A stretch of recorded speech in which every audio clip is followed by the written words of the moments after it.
Well, can you tell me a little bit about your feelings of the recent announcement they plan to close veterans housing in Green Bay? It's absolutely heartbreaking. I can't believe how this. Still can't. I'm still having problems realizing how this got through the budget. I don't know how you look at an item like at-risk veterans or homeless veterans and just simply say no.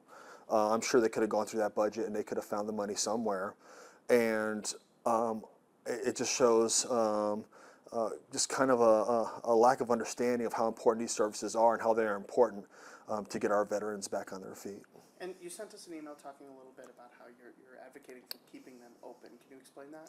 Absolutely. I think you need to keep these services open. I personally have used these services in the past. I've been through hard times, and these are our guardian angels. These are the people who are, when we've lost faith in ourselves, they're the ones who are reaching out their hands and trying to pull us up. They pulled me up, and it just simply just breaks my heart to just consider the possibility that other veterans aren't going to have that choice.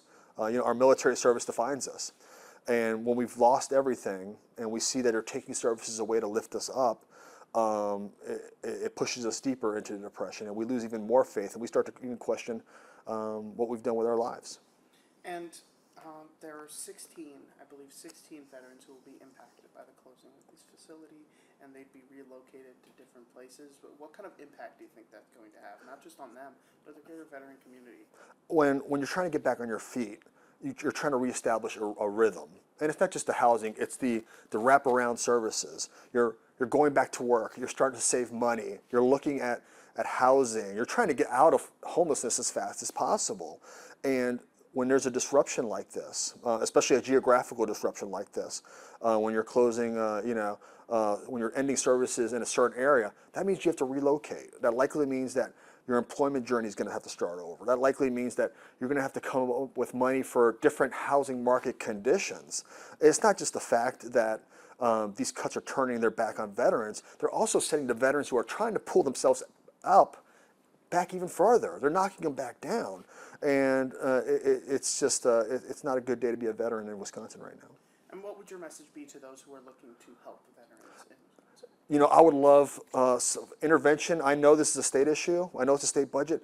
But, the great thing about being a veteran is it doesn't matter.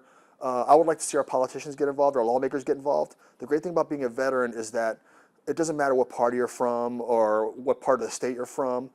Everybody is willing to help us. You just have to, ask them.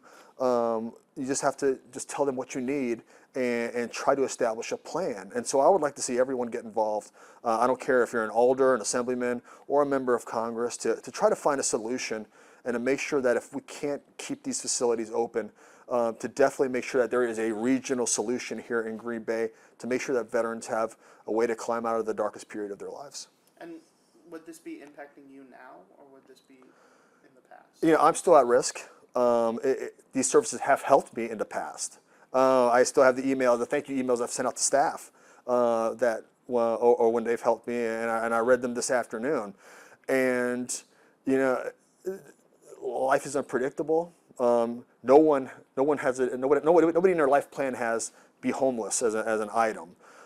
So yeah, it's completely possible that these could help me down the line, because you just never know what's going to happen with life, and there's just so much uncertainty right out there right now, and we just have to keep working to find a place for our men and women who have served. Okay, well, that's everything that I have for you. Is there anything else that you would like to add that I didn't mention that you think is important for people to know, not just about these facilities, but the experience of a veteran in Wisconsin? I can't think. We need to continue to work on transition services. Oh, we currently have, I believe we currently have a brigade overseas. We have soldiers right now, Wisconsin soldiers overseas in the Middle East right now that deployed, I believe, a little bit over a month ago. What kind of message are we sending to them when they open up their hometown newspaper, or they look at their local news online and realize that we're cutting back services that are meant to help veterans? I think we're sending the wrong message to those who are right now serving in dangerous conditions overseas.